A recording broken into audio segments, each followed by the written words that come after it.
Welcome back. Thank you. Glad you're here. Well, me too.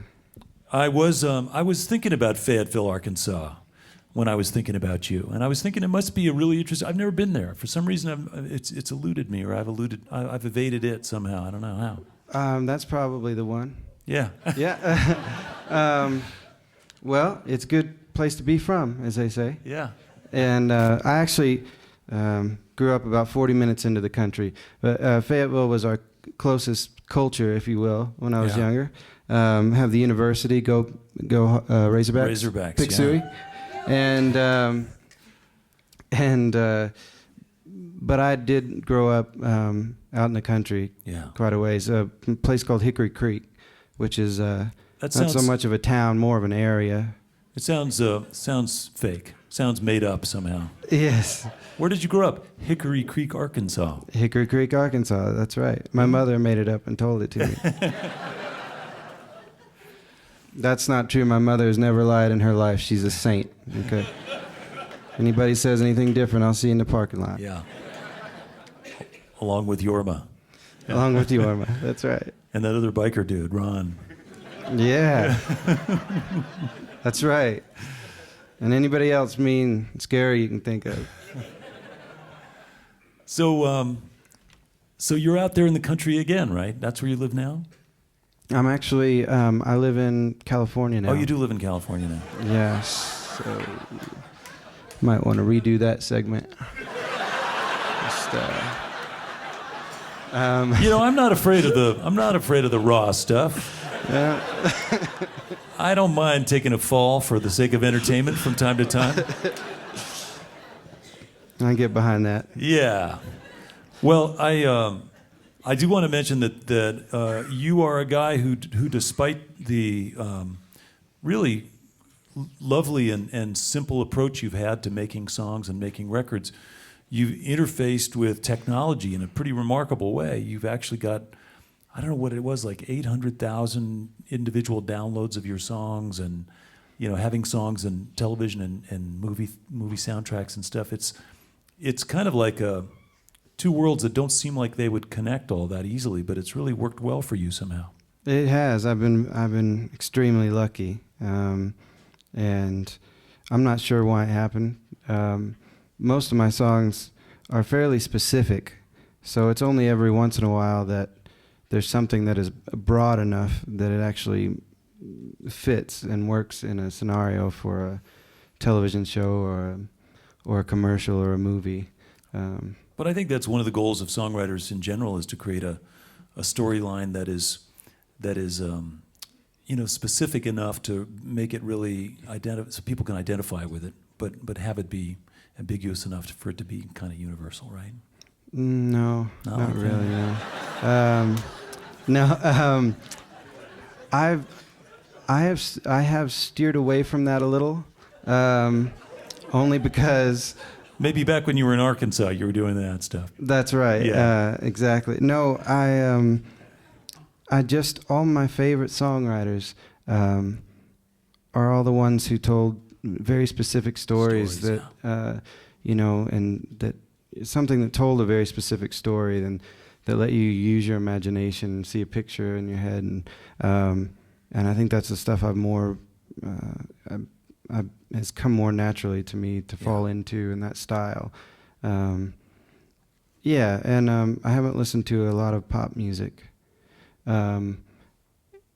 Next to maybe the pop music in the 60s.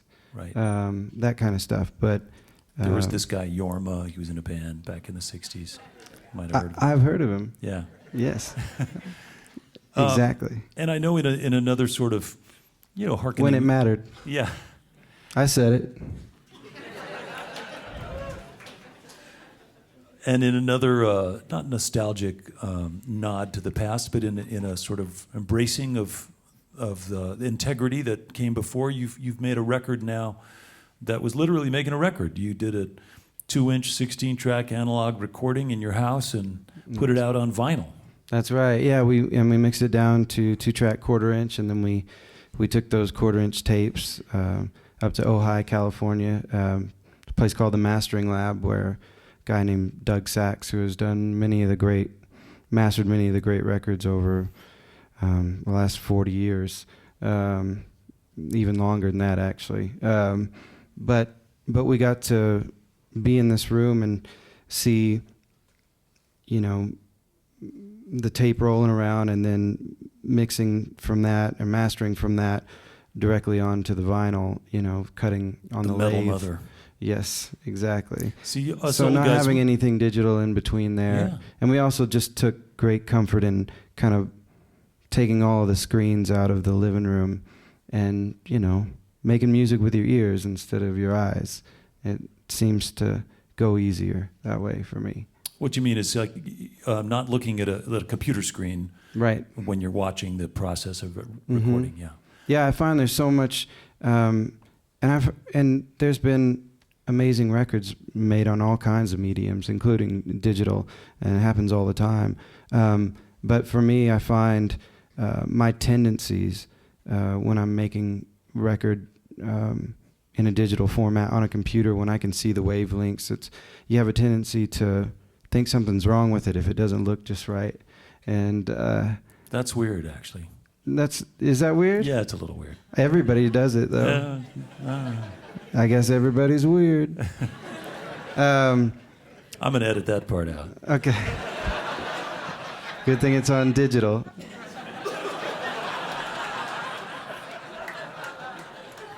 But anyway. Where's my razor blade when I need it? That's right. He's not talking about the wrist. He's talking about the tape. Didn't want anybody to get the wrong idea. No, it's quaint that these young people like this. Yeah, we made a record on 2-inch tape, and we put it on mastered to 1/4-inch tape, and then we cut it right to vinyl. And we've all made an awful lot of records like that. I know you which have. is great, which is fun. They sound amazing too, by the way. Thank you. I Yes. mean, but it wasn't... Big fan. Well, it's funny because I think ultimately recording is sort of about alchemy and magic as much as it's about the technology too. You know, just capturing the moment, whether it's Lead Belly in a prison or, you know, somebody in a studio in some fancy building in New York. Absolutely. I think it's about how you use it, because I think the tendency for people with digital, and myself included, is to be able to do many takes of every single instrument, and you can have a million different options, and you always strive for perfection. But it's good for me to be limited, because with that limitation comes finishing music and making more. Yeah, that's good. I should mention, Thank you. Thank you very much. You know, this younger generation needs to be applauded when they finish something, because they start a lot of stuff, they get it almost done, and they just don't finish it. So this is important. It's very true. It's very true, that younger generation. As a total sidebar, I will mention to our audience here in the room that yesterday we had a session going on with Tim O'Brien and Bill Frisell. Oh, come on. And Dale Bruning, who was both of their guitar teachers back in the 70s, and he's now 80 years old, and he lives in Longmont, Colorado. And the three of them were in the eTown studio down here with no headphones. I was not invited. They were not looking at screens. They were just no headphones, just looking at each other, making a record that they were kind of making up in real time. And Wow. that kind of stuff happens a Unbelievable. lot. Yes. But we're lucky that it does. We are, absolutely. Total sidebar, sorry. Can I hear? I would just like to hear some of that. Okay, we'll do that right after the show. Thank you. We have to do this other thing first. All right, that's fine, but I'm really excited about that. Okay.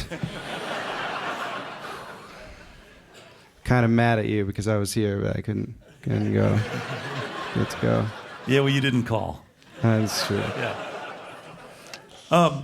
I will just get to the point here and say that this craft of songwriting, you've really, you know, whether it is your inspiration that you've taken from your dad's records or other songwriters who've inspired you, you've really managed to find a voice that's resonates, certainly for me, and it's great. This new record's got full of good songs, and they're so accessible. You know, you invite people into your songs, which is not always the case. So, thank you. That's very, very sweet. We know that.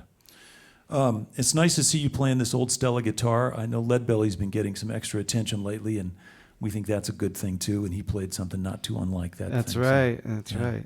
This is the most beautiful guitar that's ever been anywhere.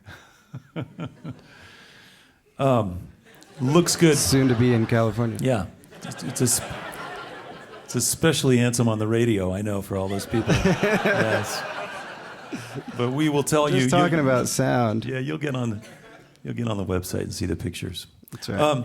Meanwhile, I think you get the idea that we could hang out a little bit, but instead we're gonna play some music. That's right. Yeah, and then hang out. And then hang out after that. But I like this trend. Thank you for coming back. I'm glad, Thanks so glad much that you're for here having again. me. Welcome back, if you would, Mr. Joe Purdy. Thank you, Matt. Thank you. Thanks, everybody. Oh, my pleasure.